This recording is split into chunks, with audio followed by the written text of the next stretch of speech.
That's true. Yeah. Skiing a little later and so forth. That's right. You have you got a whole Google wardrobe. You don't have to That's buy right. clothing. Yeah. That's right. They It's a feed very us. Silicon Valley, right? They clothe us. It's a whole. I remember my brother worked for free Adobe internet in action. the early days. Yeah. And he said, what we are is we're a clothing company that sells a little software on the side. That's right. Everything was dope. Yep.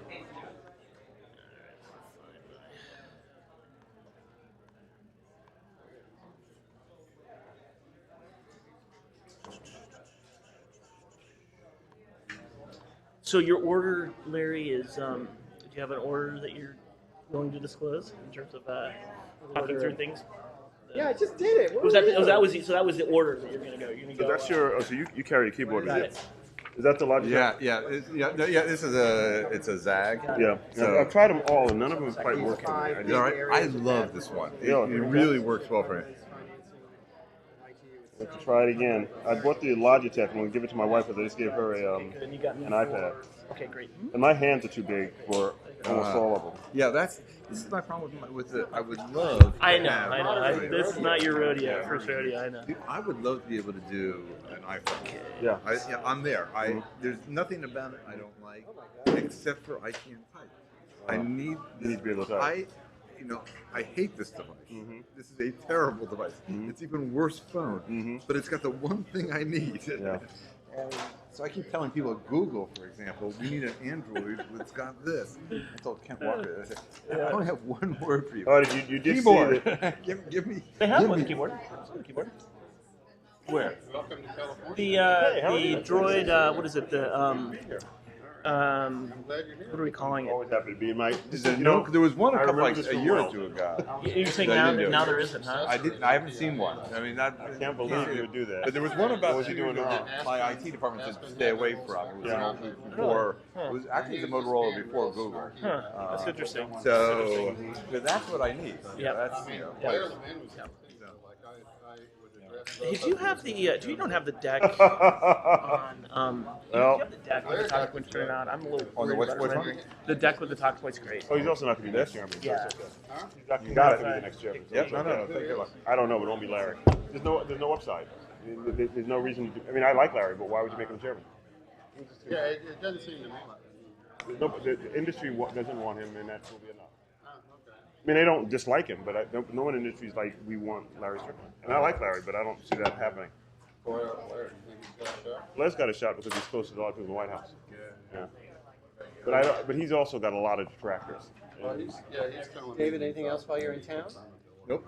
That would be an I did some Tatum and it was all by Telco phone, Tatum. so it had nothing to do Telco with Tatum too? the Bay Area. So it was like Well, yeah, but Wall Street Journal's doing a editorial, I think tomorrow. But they're not going to agree on him. It doesn't, the thing in Spent a lot of Washington, time with them. if they say they're going to get a hold on you, they're not going to do it. I've dealt with the news side, but I never dealt And with the it- and editorial who- before. Who gets Hey, who does paroxysm? There he is. How's it going, I'm guy? going to be able to grab you guys after. Yeah, but I mean, who in official Washington? It's all about who. Like my name was floated. For you, of I knew it course. would never happen. Always. There was no constituency behind me. There was nobody who wanted me. Yeah, You know, thank you. the left doesn't have any say. Okay, It's just kind of like, yeah, We're gonna leave it till actually early December. So we want people to actually You worry. actually going to this? Yeah, all 2 weeks. Both on the Yeah. U.S. delegation. Yeah. You are? Quote my name, and then that'll No, get hey, more look, clients. they can't have an ITU party and not invite us. This is Dubai? Dubai. Which Okay. I live in the Middle East. So a lot of my family, my wife would Yeah, be 'cause Dubai you got the is Qatar not. thing. Yeah, exactly. Yeah. Dubai, no. I don't like This is Dubai a at direct all. flight from DC. 2 of them now. Emirates and United both have non-stops. I live here. You're not going, are you? No. Oh, no. I'd be shot on sight. Why? See my piece That's yesterday? right. That's right. But everyone's right. I mean, all the Americans are going to be shot. I mean, Well, but they have an order. I gotta pull him into my. David is above me, but he has immunity of some kind. I used to. I gotta call. Why couldn't I kill somebody when I had diplomatic immunity? I could do that. Now it's like nothing. Or at least park you. Yeah, it's right, something. Right. well, it should be. I mean, it should be interesting. You're around too. How's the? Last I saw you were heading off on a world tour. Yeah, it's just been back. Yeah. But it's just on a. I had a crazy thought. I've been Washington, New York. away about 90%. I was just in Turkey. Wow. Went from Turkey to Mexico. That's from not Istanbul easy. to Kuala Wow, Lumpur wow. in a day. If you're doing enough No, travel. that's That not was my easy. task, Rockefeller's because up I there, had right? a They're all up speech there. last week on Tuesday in Ford, all the Istanbul. big ones are up there. No, Wednesday in Istanbul and Friday Wherever you are. in Guadalajara. Wow. You should do the Amazing Race. You'd win. Look at my Twitter. Yeah. New York, No, I've Silicon been very Valley. busy, but no, it's good to be then home. it says, I'm not what a going journey anywhere. I'm going to from Israel wise guy the to week wise man. before Christmas. That's the journey. Oh, that'll be good. Yeah. I thought you'd like it. But It's good to see you, man. not for work. No, it's a great time. As long as the rockets aren't falling, it's okay. Yeah. Yeah. What are you doing over Christmas? British Larry. Virgin, yeah. I'm Larry, Irving. That's right. British Virgin Islands, sort of a family tradition for us. Grab started. That's right. Well, I mean, you're going to be around. Yeah. You got a lot of lunch. Actually, You're going to be eating a lot all week, but we're going to freeze it. I'm with Google. And he's on the U.S. delegation as well. I think you Larry is salad there. excellent. I don't practice too well, but Although some my chicken sandwich is colleague, pretty good I today. think, is here, and I don't think he'll do an interview either, but Larry was the head of NTIA. I'm Andrew from TechCrunch. Hey, oh, okay. Yeah, so you're going to be able to do a couple of minutes interview on Sure, absolutely. Happy to. just a brief, He's a great interviewer. whip up the mob and explain why they're killing the internet. Not, Larry's the right guy. Why are we not going to let them kill the other day? but they really wanted to. I'll tell you, I may even say that here if I give you that chance. Larry was the first real internet,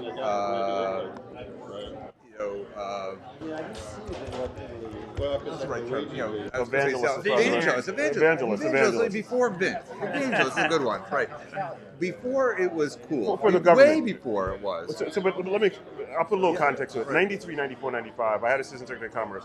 So Vanya McCann, who had his job, really had to do the nuts and bolts of getting the stuff done. The FCC had the regulatory stuff. I had no regulatory responsibility. I didn't really have diplomatic responsibility. And we could see what was coming, and Gore loved it.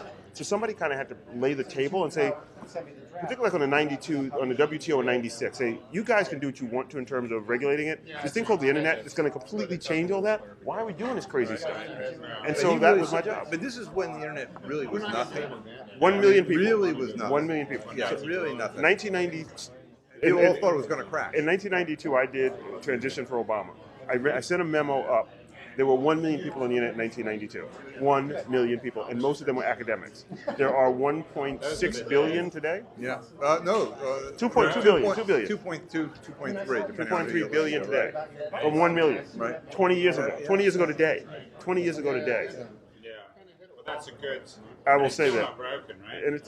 And it's not broken yet. precisely because we didn't break it. And everything we're seeing now in terms of people wanting to regulate it, we had this discussion and debate in Washington as part of the 96 Act, as part of the 98 debate And actually, discussion. before that, I mean, there was people don't talk about it. There was a whole movement to have the ITU run what's now the ICANN stuff, and the ITU didn't want it. Yeah. And They said no. I was at Commerce when Ira Magazine said, you're not getting it. So it's history. Being old is a good thing. I've seen it come and go. Huh? Don't look old enough to have been around. 57. Yeah, you got it, Phil. Pretty good. Yeah. What else are you bringing, man? What is that? These are, hey, take one of these. This is the new thing, the new gadget that What do you do with it?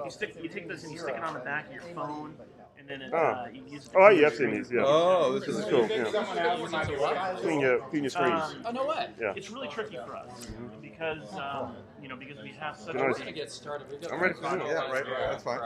Okay. I think. And you look at my screen, you can see it needs cleaning. That's right. I was eating I know pasta. it's around the, Right. Oh, I know. You guys are great. But I understand. What I think we should do is check Yep. with her. Yep. Always. She Always. Christine, she should be here. And she's so we're she gonna handles get all of our started. communication. Okay, well, afterwards. I'll introduce you to her. All right. Is there a microphone, or are we just speaking? Oh, right there. Okay, speaking to the table. Okay, good. We're just gonna get we're gonna do a quick Stanford intro. Do you know Andrew? I haven't met him before now. Great. Rock and roll.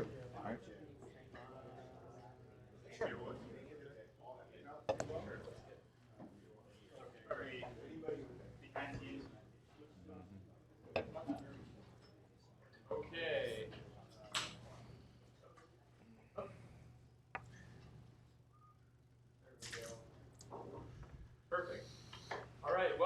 everybody. This is Sticky Wicket. Is this the end of the internet? We're so glad that you were able to make it here today. We have some really amazing panelists, so we're excited to hear their remarks today. My name is James Wigginton. I'm one of the editors-in-chief of the Stanford Journal of International Law. And we're really excited to have you here. We know that this is a really important topic. The Stanford Journal of International Law is interested in promoting international legal scholarship that's relevant to the interests of Silicon Valley. And we can think of nothing more important than the World Conference on International Telecommunications as an event that could potentially affect how the internet is regulated going forward. So we're excited about that. Today is actually the first part of a two-part series. In April, specifically on April 11th and April 12th, 2013, we're going to have a symposium about cybersecurity. On April 11th, upstairs in room 290, we're going to have Dr. Hamadoun Touré, the Secretary General of the International Telecommunications Union, come to give a keynote address. So that's very exciting. And the day after that, we're going to have 3 panels discuss the role of international law in regulating the internet and cybersecurity. Among others, we're going to have Howard Schmidt here, who is President Obama's former cybersecurity advisor. So please come. Please mark your calendar. Again, that's April 11th and 12th, 2013.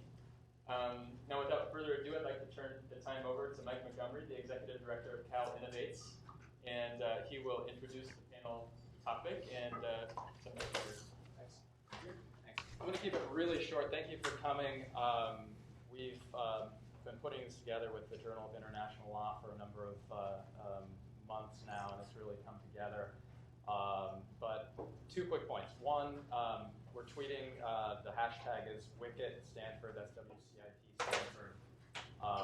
And I also want to now just hand it over to Larry Downs, who's the moderator for the day. Larry, I'm going to read this because I don't want to get it wrong, is an internet industry analyst and author whose books include Unleashing the Killer App and The Laws of Disruption. He's written several articles critical of Wicket and a number of pending proposals that you've probably seen in CNET and Forbes. And so thank you for coming. Don't forget to tweet. Larry Downs. Great. Thank you, Mike. And thank you also to the Stanford Journal of International Law and the Stanford Law and Technology Association and CALinnovates for hosting this event. I have the best panel I could imagine on this, so I'm going to say as little as possible so that you can hear from them. I just wanted to, literally 2 minutes, set a little context for this discussion. One of the things that I've noticed over the last few years in particular is that there's sort of an accelerating claim of sovereignty and regulatory authority over the internet. And it's not just, today we're going to talk about it in an international law context, but really, it goes from international bodies all the way down to local taxing authorities. And this increased interest in the internet, it shouldn't come as any surprise. After all, the sort of information sector is the only healthy sector of our economy now, and it's obviously the one that's growing the fastest. So I think governments in general, if they want to remain relevant and if they want to sort of justify their costs going forward, they're going to have to find some role to play in the digital economy. That, at least, is, I think, what's underlying all of these efforts, and many of them problematic.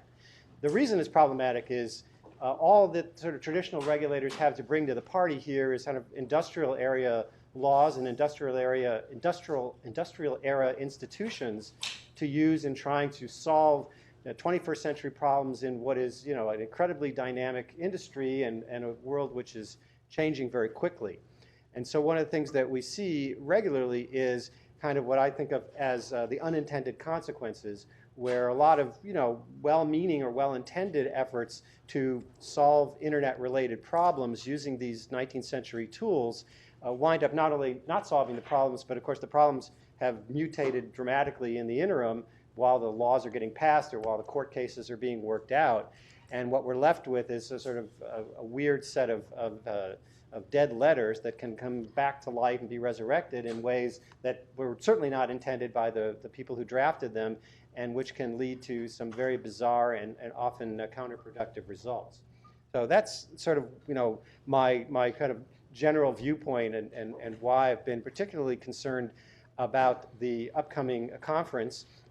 in early December, another 2 weeks, week and a half? Next week. Next week. That's Starts taking Monday. place. And that's what we're going to talk about today. This, to me, this year at least, has been the most worrisome of these. And it's coming from within the United Nations, specifically the International Telecommunications Union, the ITU, which is an agency of the United Nations. What will happen in a week is that 193 member nations and their delegations will arrive in Dubai to consider amendments to a 1988 treaty known as the International Telecommunications Regulations, or ITRs. And the name of the conference is the World Conference on International Telecommunications. So that's the WCIT. So now we've got the three main acronyms. We've got the ITU, that's the body, the ITR, that's the treaty, and the WCIT, that's the conference, and that's what we're going to talk about. So that's my spiel. Let me introduce my speakers, and I know I don't want to lose a lot of time because there's a tremendous amount I want to see if we can cover, but I think you need to know that these are probably three of the most informed people on this subject, some of them with history going back many, many years, both within the international legal community and specifically at the United Nations and the ITU. So you're not sitting in the right place. So let me start in the middle with Ambassador David Gross. He's one of the world's, actually I'll do a little reading too because I don't want to make mistakes. He's one of the world's foremost experts on international telecommunications, and he's addressed the UN General Assembly and led more U.S. delegations to major international conferences on telecommunications than anyone else in modern history. And of course, there is no ancient history of. We'll edit that. He admits to having more than 30 years of experience as a lawyer, global policymaker, and corporate executive, and now is in private practice and works with U.S. companies seeking to enter or expand international businesses, non-U.S. companies seeking to invest in, monitor, and understand the U.S. and international markets, as well as national governments. Patrick Ryan, who's immediately to my right, is Policy Counsel for Open Internet with Google, and where he supports policy and regulatory efforts for Google Enterprise Cloud Services. He's also an adjunct at the University of Colorado at Boulder, which is sort of a leading institution for internet-related activities, engineering and legal, and he teaches internet and telecommunications policy there. Before Google, Patrick was a lawyer in private practice. We an all-lawyer panel? Yeah, all-lawyer yeah, panel, of great. course. All We're in lawyers, law school. all recovering, many of us recovering lawyers. He was in private practice working on deployment of next-generation networks, and he's worked on projects in the U.S., Canada, Brazil, Germany, Spain, and Belgium. And last but not least, at my far right at the end here is Larry Irving. He's the co-founder of the Mobile Alliance for Global Good, and he serves as the CEO of the Irving Group, which is a consulting firm which provides strategic advice and assistance to international telecommunications and information technology companies, foundations, and nonprofits. From 2009 to 2011, he was Vice President for Global Government Affairs for Hewlett-Packard, so he's very upset that I have Adele with me today. Very upset. And perhaps most relevant to this discussion, prior to starting his own firm in '99, Larry was almost 7 years served as the Assistant Secretary of Commerce for Communications and Information and Administrator of the one more acronym, the NTIA, which is the National Telecommunications and Information Administration within the Department of Commerce.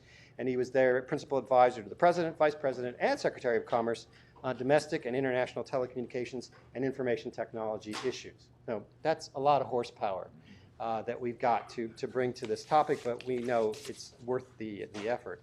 So I'm going to just give us some background history, because I'm guessing before 5 minutes ago, how many people knew the three acronyms ITU, ITR, and WCIT? Okay, well, actually more. So, all right, well, for the benefit of those who didn't know those acronyms, let's just get some background. What is the ITU? What are the ITRs? And in particularly, what did the 1988 version, of course, that's the last version before there was a commercial internet, what did that version of the treaty call for, and how has it worked? And I'm gonna ask David to start that. Well, let me just do first of all, thank you very much. It's a great pleasure to be back here at Stanford. I really appreciate it. Let me obviously this is an endless story, but let me try to keep it brief. The ITU, the International Telecommunications Union, was begun in 1865 as the international organization, really primarily European rather than global at the time, that try to help international telegraph operations connect with each other. So it began with the telegraph. It has morphed over the years. Not surprisingly, when telephony took the place of the telegraph, it morphed into being the global organization of governments associated with connecting the world in terms of telephony. That's important because, of course, not to get ahead of the story, it seems for many people and many governments a natural progression. You go telegraph, telephony, internet. So keep that in mind in terms of part of the dynamics of what we're going to be talking about. So it predates the United Nations. When the United Nations was formed in 1945, shortly thereafter, the ITU became a part of the United Nations family, although it is not subservient to it in the sense that it's independently, its leaders are elected and the like. In 1988, 24 years ago, which in our terms is sort of a lifetime or two ago, although it was only a generation ago, virtually all of the world's telecommunications companies were still state-owned and state-run. The United States was one of the few countries in the world where that was not the case. As a result, it's not surprising to know that in 1988, in Melbourne, Australia, there was a very controversial conference to put together a treaty to help those state-run companies be able to exchange telephone services and be able to pay for and connect with each other so that you could have global telephony. Of course, global telephony pre-existed in 1988, but it was a hodgepodge in terms of how the economics of the global system worked. Fast forward to today, for many years, many governments have said that the 1988 treaty is outdated, and I think everyone globally would agree that that's the case. The world has moved on, not just because of the internet, but also because very few of the world's telecommunications companies are still state-run. That is, governments are out of that business. The private sector now is pretty firmly in control. So that, in a nutshell, is how we get to today. I would say one other thing which is driving all these things, and we'll undoubtedly talk about that more, is that just as you all don't really think about telephones being different than your internet connection in some very fundamental ways, whether you use Skype or anything else, so too the rest of the world has come to realize that in a very short period of time. And so it is not irrational, it is not unexpected to see governments and others seek to use international organizations to try to help them address what they see as their important governmental and social needs. And how well did the '88 treaty work out? I mean, It worked out. It was it almost cratered. It was a success only in its outcome. It was a very difficult conference. Having said that, it was a tremendous success for reasons that no one anticipated, which is one of the lessons of these types of meetings. That is, it was designed to try to bridge the gap between state-owned enterprises providing telephone services and the nascent, in the United States, fairly robust, but globally nascent private telephone industry by allowing to have some flexibility. In very short order, it was that flexibility, those commercial relationships, that completely drove the international network as compared to what people had thought in 1988, proving once again, and there are endless numbers of examples of the fact that predicting the future never works. And therefore, and that doesn't work for anyone, especially doesn't work for governments. Yeah.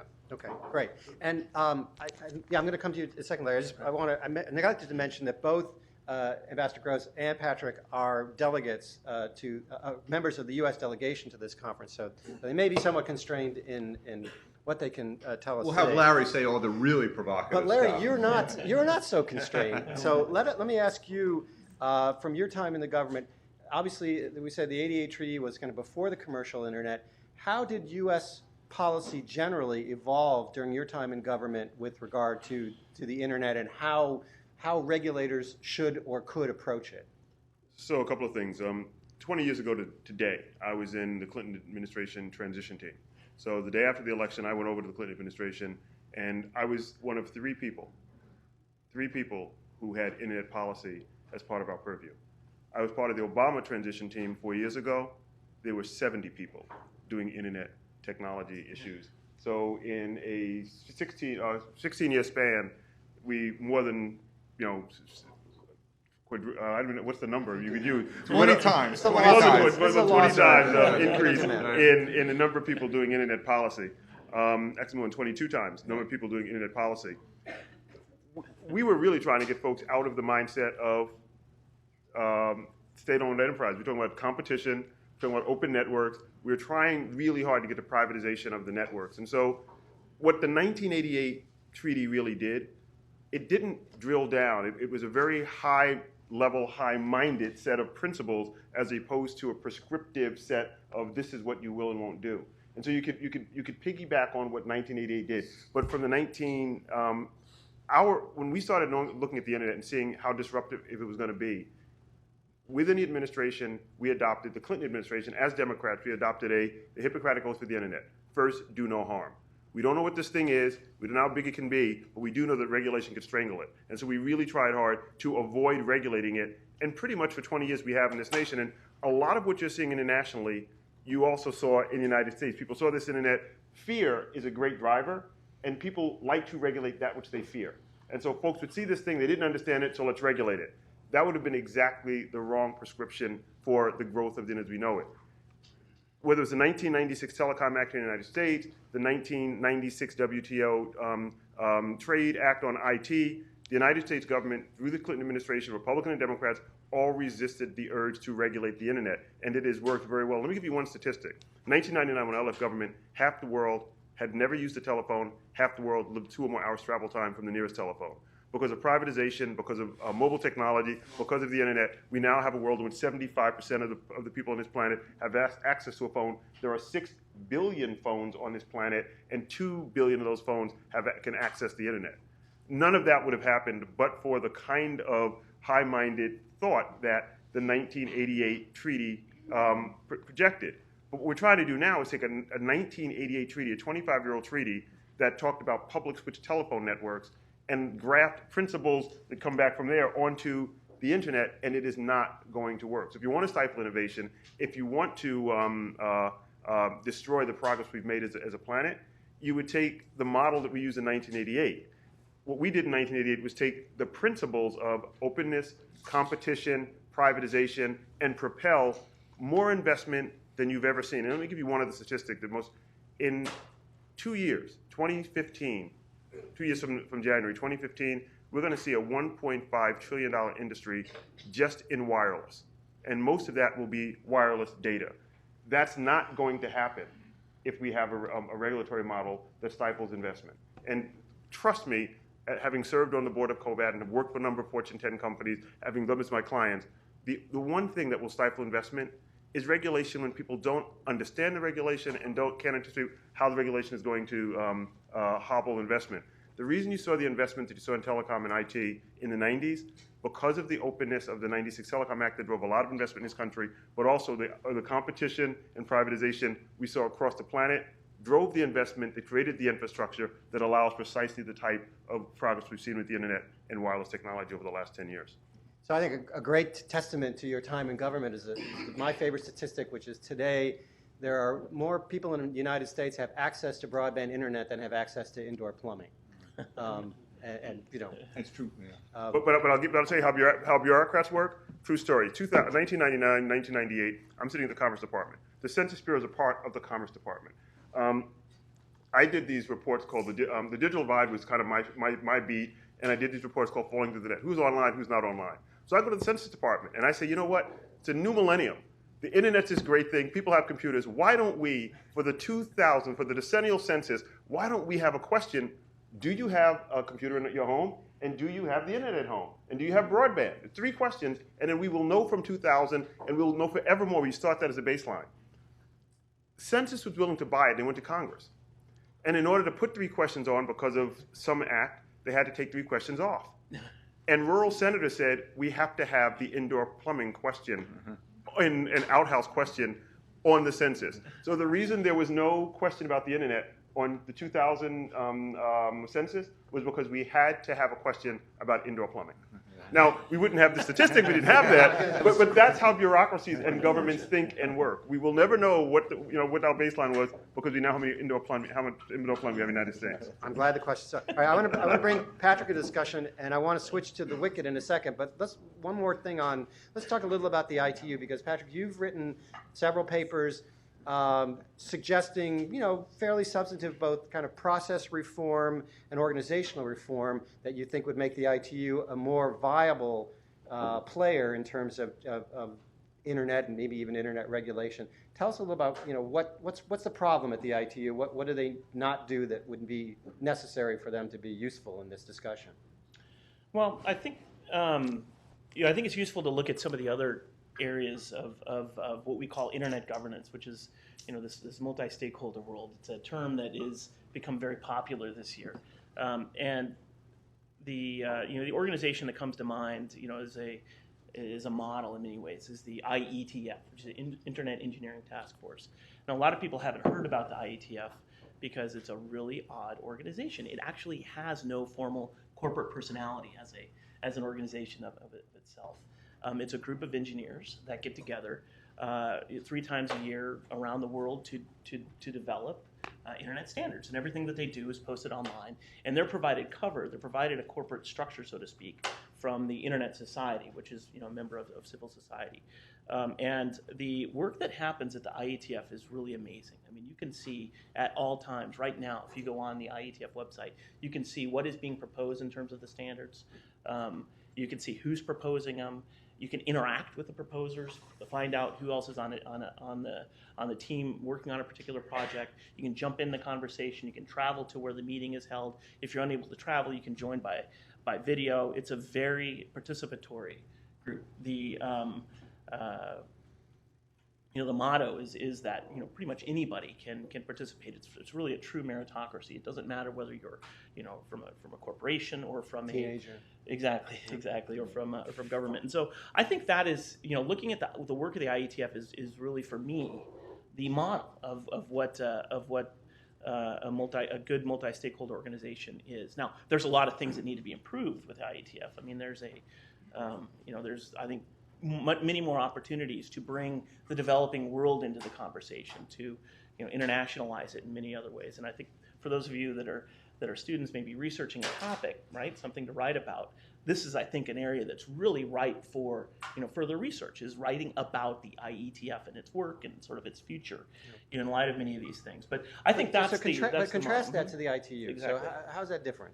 Well, the ITU is, at its heart, it's an intergovernmental organization. It's part of the United Nations, and so just because of that, the participants in it are mostly governments. Now, it's not exclusively governments, and you'll see that the ITU has 700 or so what are called sector members. These are members of the private sector or members of civil society or academia that have registered in a way that allows them to participate in certain ways within the ITU. But it's complicated because there's a lot of different groups within the ITU. In fact, there's 3 different main groups within the ITU. I won't go into that detail because I think we'll get lost here. But you join one of the other groups, and you can participate in ways that are defined by the working group within each of the subgroups, and that's it's across the board in terms of the ability for the private sector or for civil society to participate.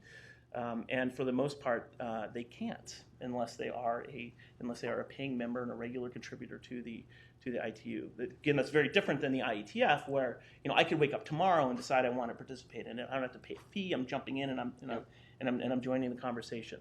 And so that model is a much more closed model at the ITU than certainly than the IETF. And go ahead, Dave. Let me maybe taking a little off of what I was saying. One of the things that you really start to pick up that as an American is not, at least for me, was not intuitively obvious, is for Americans, the idea of unstructured places where things happen, value is destroyed, value is created, is very much of a part of our culture and our personality. We're very comfortable as a people with that. One of the things that's important to recognize is that's a very unique culture. If you go around the world, as we have done a lot, is that that is in fact a unique situation. Most cultures are almost exactly the opposite, for lots of reasons. They find that very, very troubling, very difficult. And that's particularly the case in the developing world. They see what we find to be extraordinarily welcoming, that is, organizations like the IETF and the like, the unstructured nature, and they say, we can't participate. Why? Because we don't have the resources, we don't have the capacity. We need a place, a legitimate place to go and to have those discussions and to participate, which helps to explain why organizations like the United Nations, and in particular the ITU, is a very comfortable and a very important place for most of the world's people, and certainly for most of the world's governments. They see the stability, they see the process, they have one place, and they're often subsidized to be able to go there. And I don't mean that pejoratively, I mean that gives them the opportunity to go there. And it legitimizes. I had this when I really felt this very strongly, or saw this very strongly, when we were negotiating a UN Heads of State summit called the World Summit on the Information Society. In the United Nations, this is as big as it gets, right? This is the Heads of State summit. We did it in 2003 and then in 2005. And the recurring theme, not just from the developing world, but from Europe and elsewhere, was we need the United Nations to have an active role on the internet. Why? Because it will legitimate. It'll become, the internet will be legitimate. As an American, I had to have this explained to me. I don't understand what this concept is. It works, it exists. Larry's been telling me about it for years. Why do I need an international organization of governments to tell me that it's legitimate? Well, it's because that's the way in which their systems, that's the way in which they are comfortable in order to have that stamp of approval.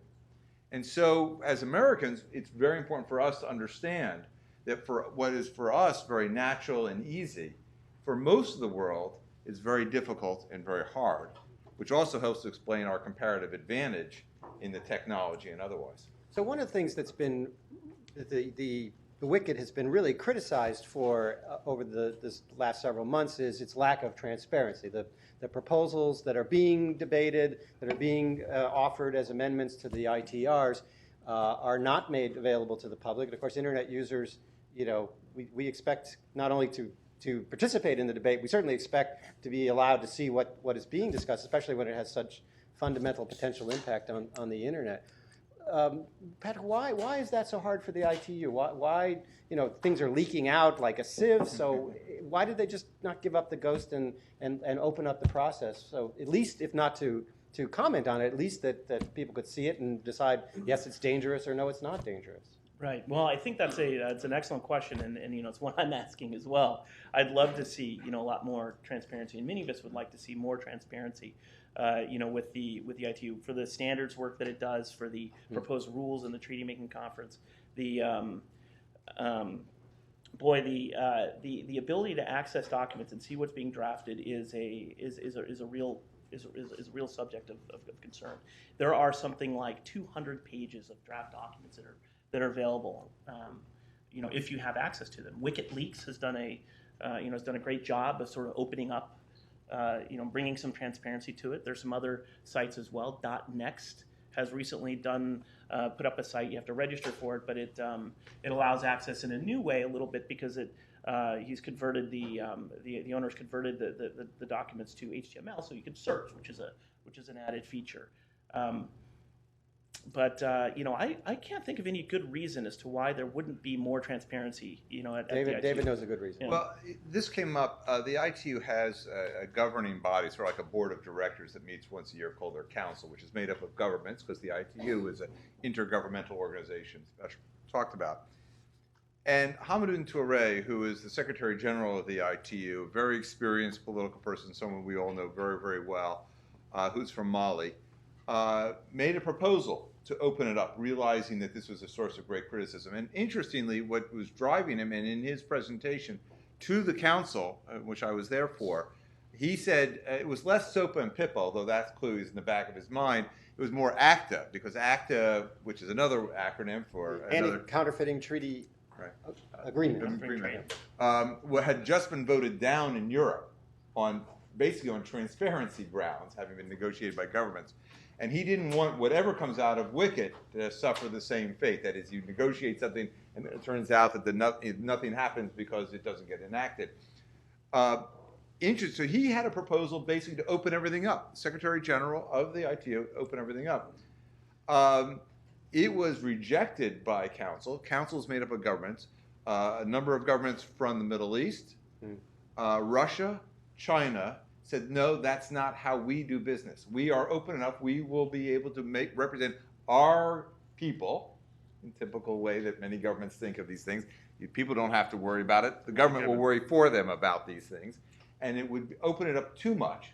And therefore, the compromise was to open up a little bit, not to open up everything. Whether or not that turns out to be a big problem, it looks like they think it's a big problem. We'll see.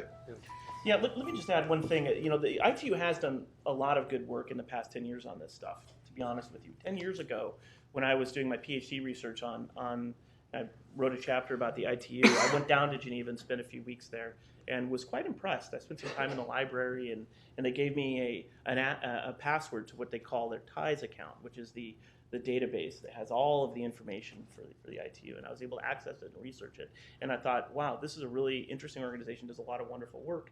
And then I went back to Belgium where I was doing my research, and I couldn't access it anymore. And it was a source of great frustration for me because I felt like I had this window into a lot of excellent work, and then suddenly, when I'm out of the bubble, you can't access it, research it, write about it. Now that's changed to some extent. Now all of the or most all of the recommendations that the ITU has done in the standard setting world are available online. Now they're available after they're done, right? But they're free. You used to have to pay for them. But that's a recent change. So the ITU can open itself up. They can, do things like what Dr. Toure has proposed. And boy, hopefully that'll be a trend that will continue. So the ITU is so great. And last week, Google launched a campaign. A very public campaign urging internet users to protest the WCIT and the process by which it's going on. This created, there's sort of a growing groundswell of criticism that's been building in the last couple of months, but this really took it to the next level. When you guys put your foot into something and say, this is bad, I actually don't remember the exact quotes, but you said some pretty harsh things about the process and harsh things about the ITU. What drove Google to kind of go public with its criticism and to take such a dramatic step last week?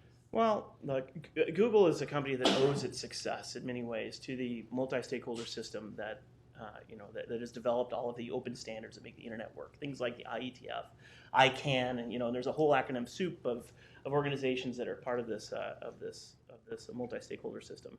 And we owe our success to it. And the engineers that are at Google that continue to think about these things feel very strongly about maintaining that system because they also feel a sense of allegiance to it. And the proposals that we're seeing from many of the countries around the world just would change that system fundamentally, and that gets a lot of people at the company very worked up for good reason. And that's the core of our concern in our issue. It's not necessarily ITU bad. It's multi-stakeholder is good, and we should focus our energy instead on maintaining a free and open web through these existing organizations and continue to improve on them, and to make these organizations better. In fact, I have some stickers for anybody that's interested. We have our website that we launched, google.com/takeaction, and a free and open hashtag as well. So there is, in case you forget what that is, we have stickers for you, and there's even I'm not sure what to call this, but it's some sort of a sticky thing that you put on the back of your phone. It's that a you can use to microbuff. clean your, you can use a microbuff. You can use it to clean your screen. Anyhow, so I have some gifts for anybody that's interested in learning more about it. But that's essentially why. So what are you asking on this site? What is it you're asking everyday internet users to do about the WCIT conference? Well, to be aware of it and to follow it and to tell the world that this is. And this isn't just This isn't just the ITU. There's 193 countries that are going to this conference to negotiate a treaty. And boy, we think it's important for the users of the internet to make sure that the elected officials or appointed officials or whoever it may be that's going to Dubai know that the users are concerned, and that we want to make sure that to maintain a platform and free and open internet as a platform for free expression. All right. So I want to go ahead, Larry.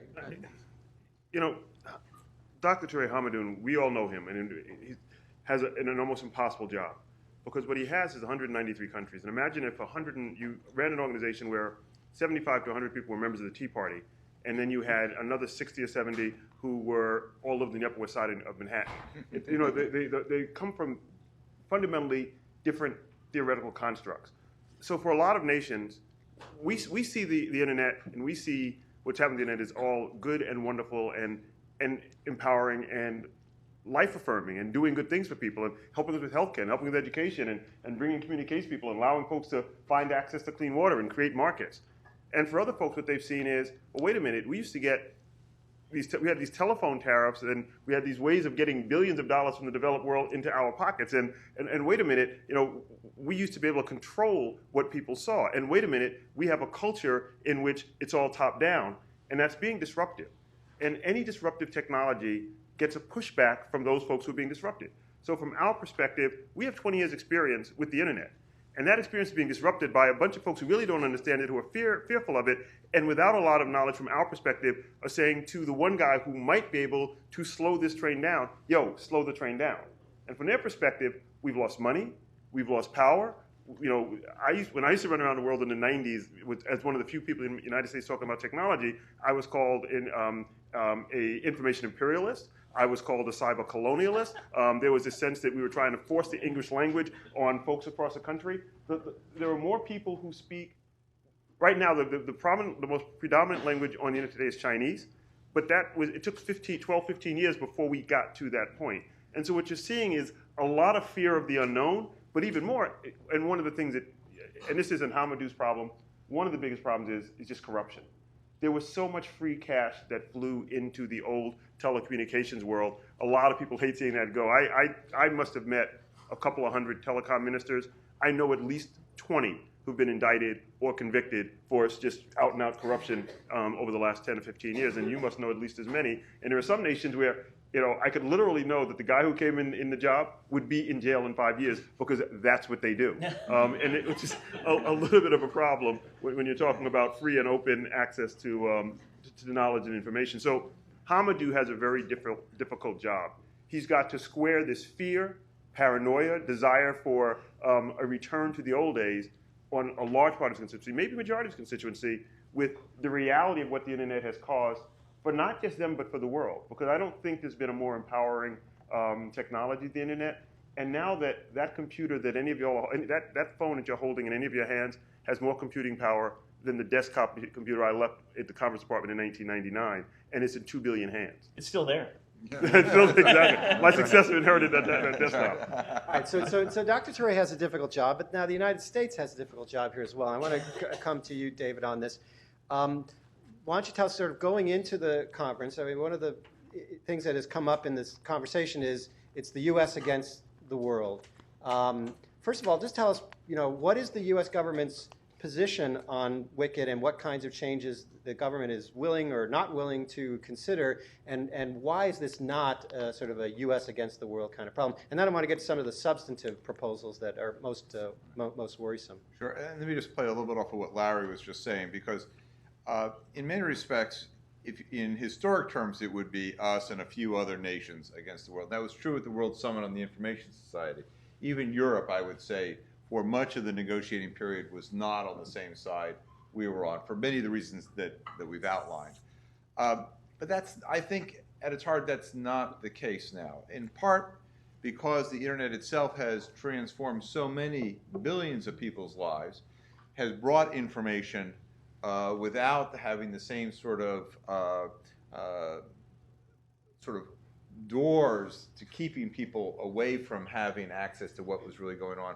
So the publicity that we've had is clearly having a global impact. For example, in India, the proposal they put into WCIT was not consistent with what the minister had said at a conference that we were at about 3 weeks ago in Baku, Azerbaijan, a UN Internet Governance Forum.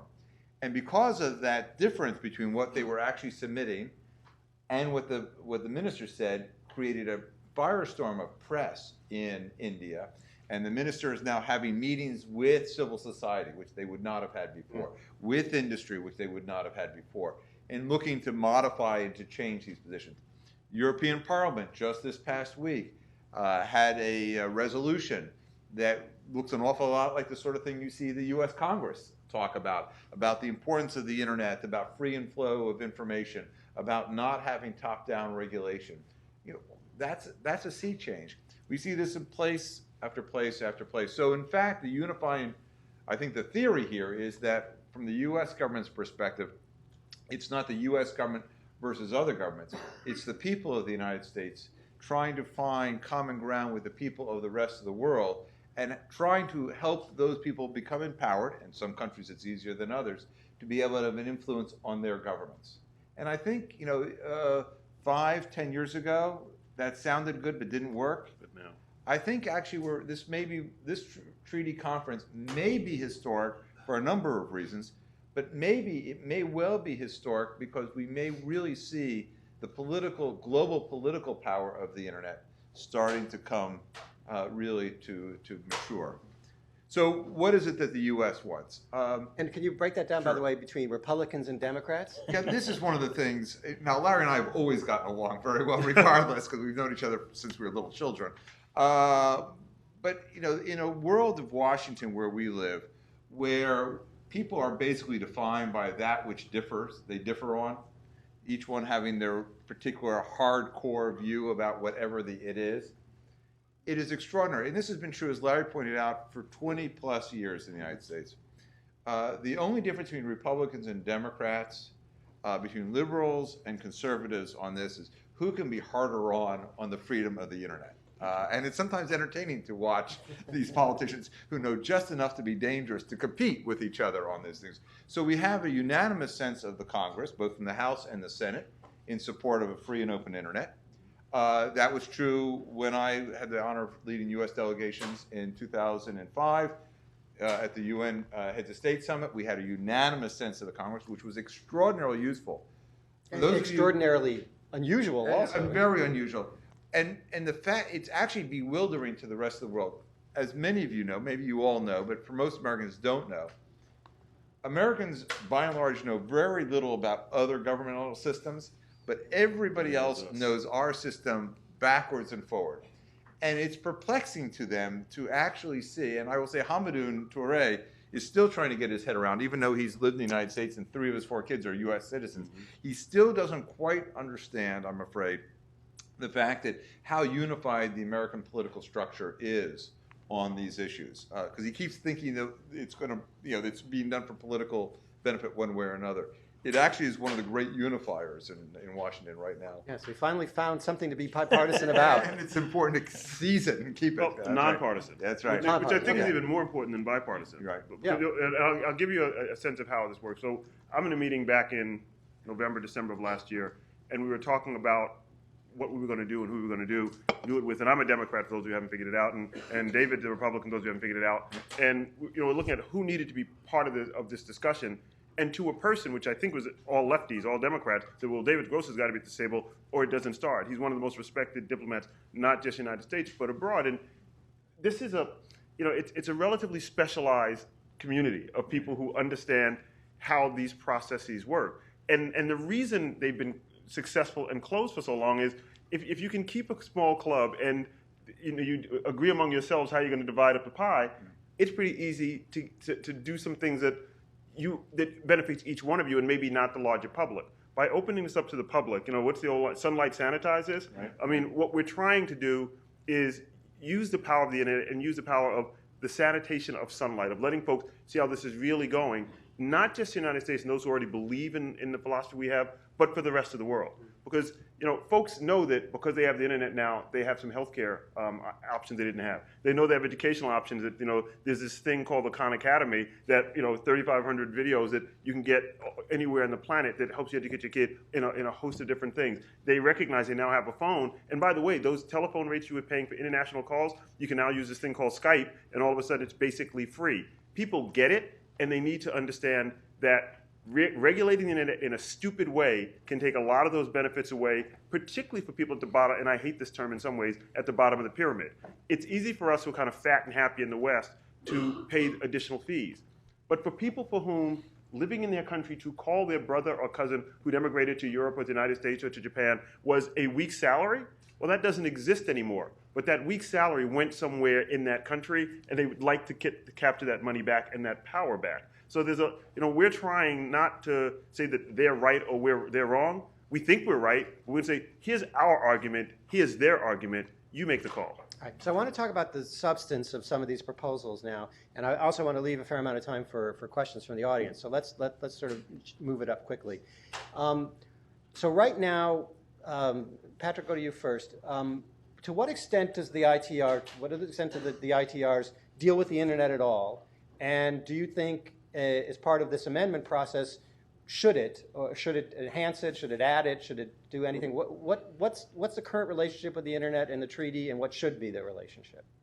Well, remember in 1988 there was no commercial deployment of no large-scale commercial deployment of the internet, right? None. There was none. It was zero. Commercial. All academic, academic and government. Exactly. Yeah, it was all still controlled. And so the internet was not on people's minds, right? When the ITRs were negotiated, but the negotiators, and I think David is a good person to speak to this. Were recognized that there was that there's a lot of development and a lot of different ways to develop infrastructure in the future. One of the big areas of contention in 1988 was how to pay for these phone calls and how to deal with settlement regimes and that sort of thing. And there's an opt-out feature essentially in the 1988 version of the ITRs that says anybody can basically work out anything they want in the free market. And that's essentially the exception that in some ways has sort of created the opportunity for the internet.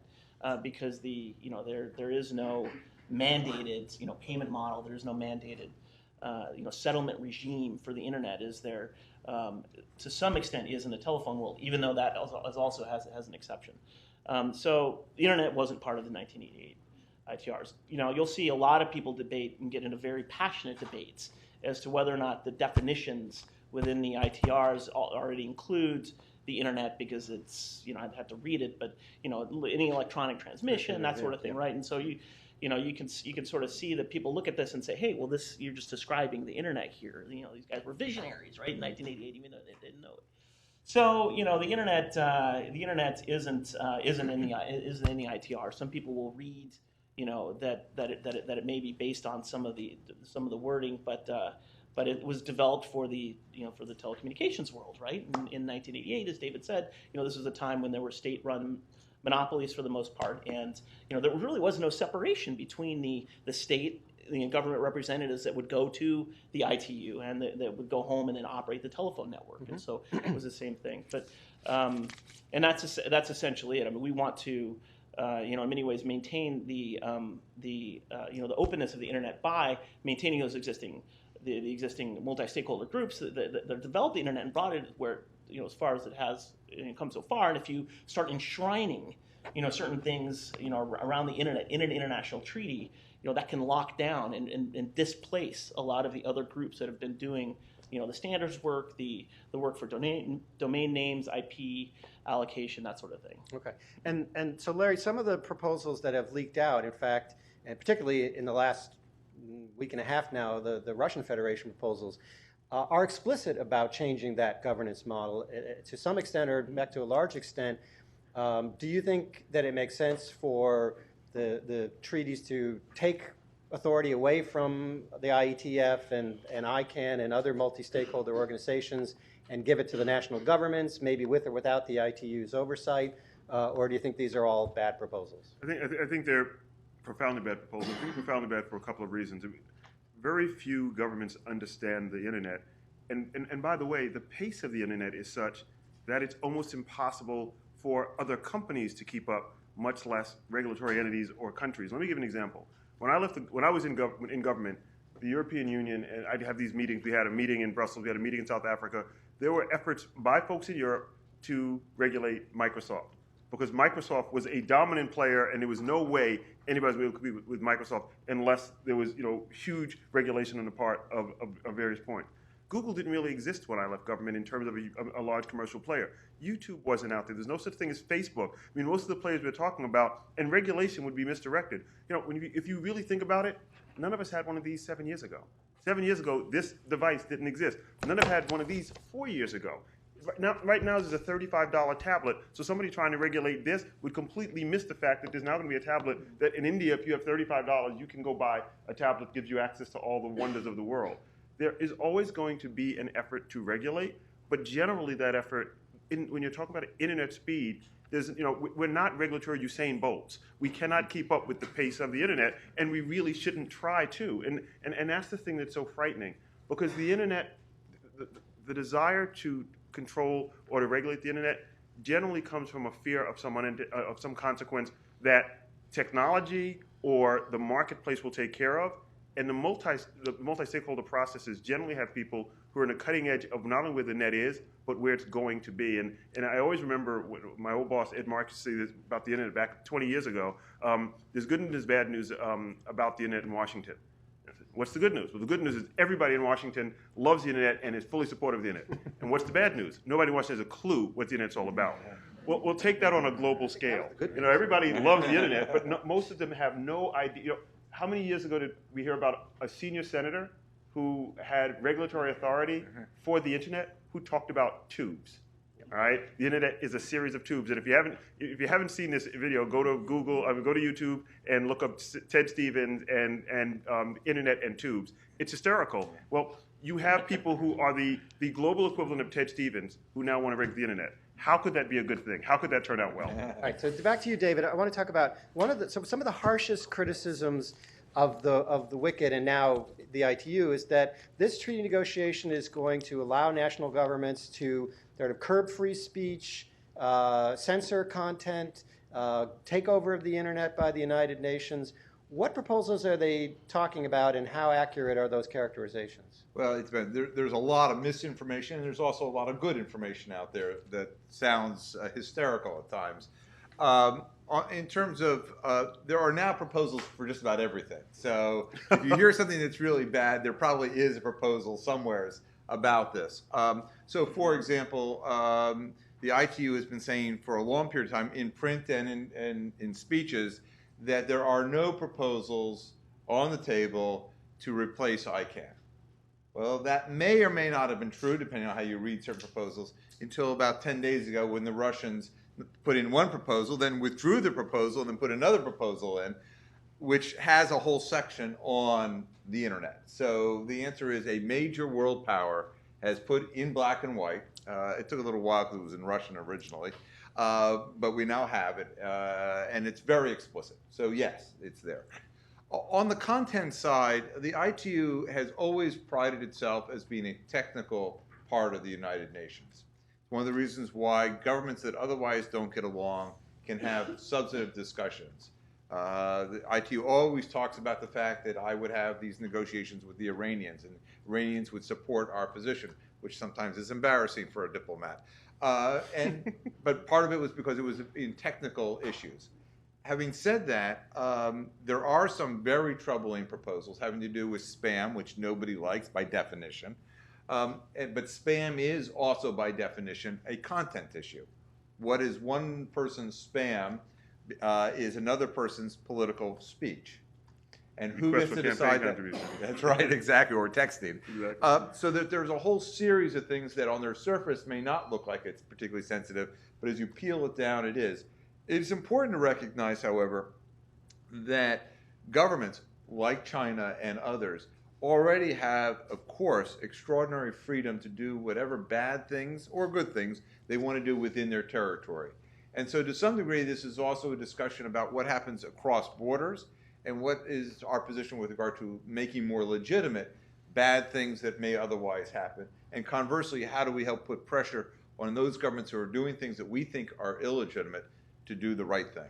Okay. And one more of these content things, and I want to stop talking here and let the audience ask some questions. But Patrick, one of I think the proposal that early on, in fact, I think it was May, was from the European Telecommunications Network Operators Association, or ETNO.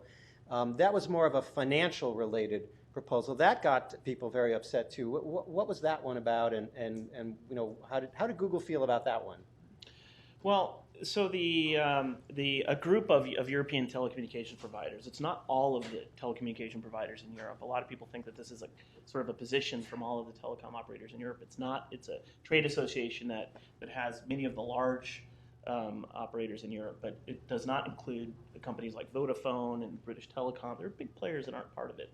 But anyhow, this group has essentially gone to the ITU with a proposal called Sending Party Pays, and their proposition is that the content generator. So let's take Google as an example, right? With our YouTube platform, that would be sending, quote unquote, this material to to somebody that presses play and wants to see a video, would have to pay an additional fee to the telecom operator that receives, that has to carry that traffic. Now, of course, everybody here that has internet access is familiar with the bill and keep model. You pay for your own internet access, and that comes in different tiers, and you're able to sort of consume whatever content you want over that, right? And there is currently no barrier to entry.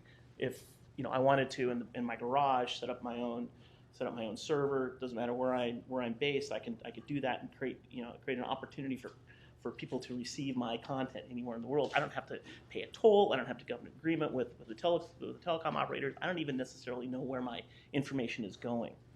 So this proposal would completely change that. It would have created a model where the companies that generate content of any kind would need to pay the telecom operator in addition to the fees that the users already pay, right? And so that's concerning for us. There's financial implications, no question. But it's also I think more importantly, a concern for just openness and freedom of expression, right? I mean, if you have a speaker of any kind in any part of the world that wants to speak on the internet and create information and put up videos, if they suddenly have to pay a toll in order to be able to do that, that's going to really quell speech. It's also just very confusing. I mean, I don't even know who the sender is and the sending party pays. I mean, when I press click to request information, am I the sender because I'm sending the request, or is the sender the company, right? The company that provides it. But yeah, that's a proposal that's been very dangerous, and it's interestingly has been rejected outright in Europe. Right, the Europeans have gotten together and said this is not something that we support. I mean, the European government. The European Union, right, has outright rejected it, and it's left these European operators in a little bit of a bind. Although they have gotten some traction, and they have been able to get some countries, because remember, this is a government-only. Exactly. A private operator can't propose something. It can sort of put a document out there for consideration, but then a government has to adopt it and say, hey, we're going to make this part of our governmental proposal. That has happened in Africa and in the group of countries called the Arab states, in the Middle East. And so they've adopted a version of the sending party pays, and it's a concern. So Larry, go ahead. I just want to add 2 points before we go to the questions. I don't want some points not to be made. With regard to Ethno, there are some developing world countries that also see the danger of this, that if you're a big company that has a global traffic and you have to make economic decisions because all of a sudden now to go into that country you have to pay, some players on the global stage will opt not to go into some countries. And so there are some folks in the developing world who say, wait a minute, this is dangerous for us because if you're going to make a decision, we're an infinitesimal part of your marketplace, you make a decision not to come here. So there's more support, there's more opposition to Ethno because of that than you might think among developing world. But the second thing, this is, as I've listened to the conversation and it just came to me, this isn't just US and US companies against the rest of the world. The European Union within the last 2 weeks, and maybe it was just last week, overwhelmingly came out in favor, as did our Congress, for a free and open internet and in opposition to what's going on or could go on at WCIT next week. And then the third point, and I want to reiterate this point, there are some good people in the ITU, there are people who are well-meaning. They have a constituency problem, and they've got to figure it out. They've got their own kind of set of Grover Norquists, except there are hundreds of them rather than one of them, that they've got to feed that beast. And so it makes it really hard because it's a one person, one vote. Now, when you look at Silicon Valley, when you look at Washington, when you look at the United States, and the impact of these technologies on our economy and on our way of living and on our prosperity, it's huge. For another country, they may have minimal financial consequences, but they have the same vote. And so it's going to be it looks like it's just us, but it is also Europe. But we have the disproportionate impact on the United States and on an innovation here is something that's hard for us to explain to other countries that that's not my problem, is the way they look at it. Okay, so let's get some questions in the few minutes we have left. Anybody? Yes, go ahead, Richard. Slow, quick. Richard Bennett with the Information Technology and Innovation Foundation in DC, Silicon Valley engineer. The Aetna proposal includes the words where appropriate, so I'm not sure that the detailed proposal is really any different from the peering options that we have in the United States. Level 3, when they connect to Comcast, they pay peering to make that connection. So that's not so much a change in the details as it is a change in the jurisdiction that ITU has over financial agreements that are freely negotiated today. So arguably, it would be just as bad to say that every developing country has to accept traffic for free as it would to say that every developed country service has to pay money to a developing country in order to get traffic in. But it does raise the question of, it is true that several of these developing countries are infrastructure challenged.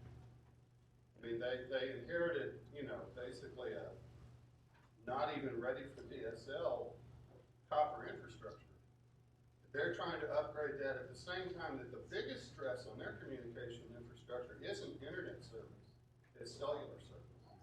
And that's the thing that is sort of broadly adopted. So they do have a legitimate financial problem. I'd be curious if anyone has any ideas about how to help developing countries, and maybe in some way that's sort of parallel to the way in the United States that we help rural telephone operators, of which there are 1,000 or so, with their costs of service and try to level the playing field for poor and rural telephone consumers versus urban people where the costs are much lower. I think we got it. Good question. Larry? So quickly, I think if you ask people if there are legitimate roles for the ITU to play, access is absolutely one we'd all say. I think, regulating spectrum, access, and probably standards that aren't standards that inhibit productive activity, we would all say that's something that the ITU should be doing.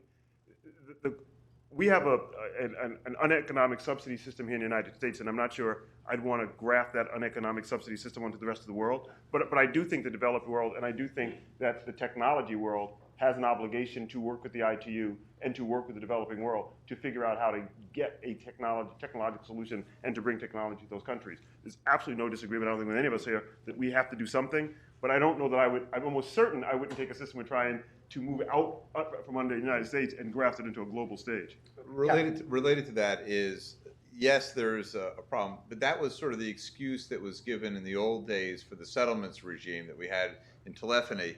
And as Larry artfully pointed out, most of those billions of dollars of inflow every single year into the developing world never seem to result in actual construction of facilities. They pay for a lot of Mercedes. A lot of Mercedes. There's a lot of south of France chateaus that seem to be my dollars. We're going to take another question while we just wait. With my courthouse, it's Eagle Technology startup here in the Valley. And we've talked a lot about the ITU and international open internet and communication, which is incredibly important. One of the domestic issues I think that's affecting startups is another 1980s law, the ECPA, the Electronic Communications Privacy Act. And I was wondering if you thought that might be something that the ITU would address, or if that's going to be something that's going to be left more to each country to determine data privacy. So this would have to do with government access to information and the terms under which governments can or cannot seize data, search data, and so on and so forth. I don't think there were any. Well, there's security proposals, but yeah, go ahead. The privacy piece. The direct answer is no. There are pieces, as point out, that on the security side, and there are some governments that are pushing very hard for cybersecurity to be part of the negotiations, where there's some aspects to that. But I think the probability of the privacy piece, like we're talking about here, is small at the moment. Okay, yeah, go ahead. Hi, I'm Sandro. I'm the former lead architect for NASA and the Open Space Agency. I'm an advisor at times to the ITU in Geneva. I'm based in Poland. It's interesting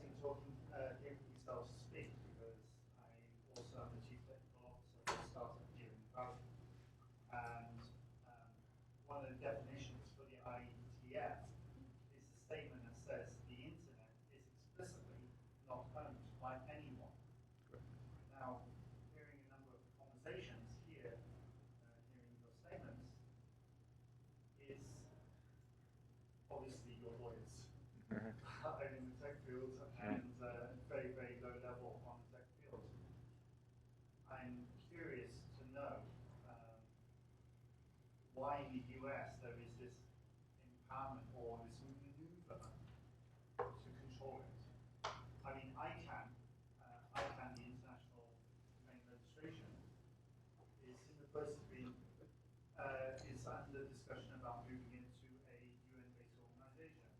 The US keeps on refusing this. When you start talking about net neutrality was completely passed out. It was shot down in Europe because it meant packet inspection, meant the fact that people's information and privacy was suddenly being looked into.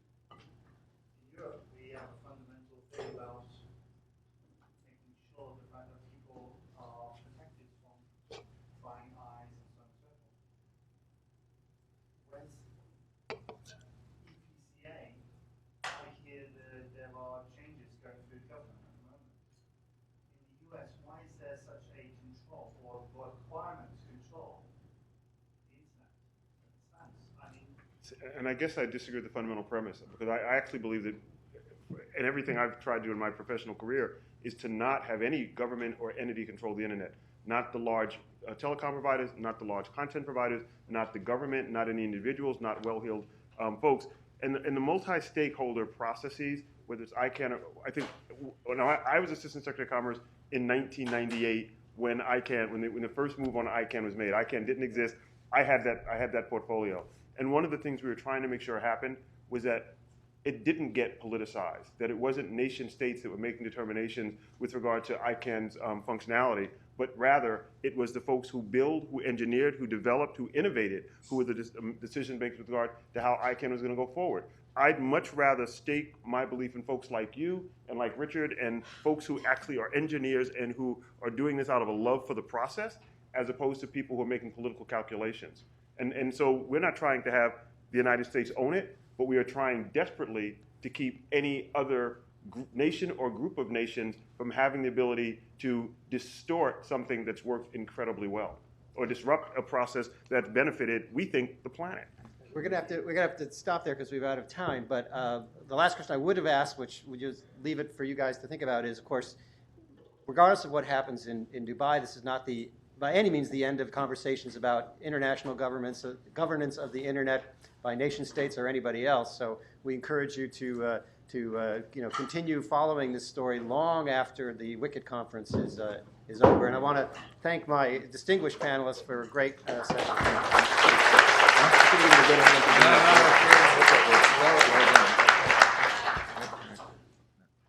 Always good to see you, Patrick. Great to meet you, bro. Yeah, likewise. Are you going to dinner tonight? Yes. Oh, good. We'll see you then. Is that okay? Thank you. Oh, no, I loved it. Oh, please come up and get your free stickers and stuff. Did you want to say something at the end?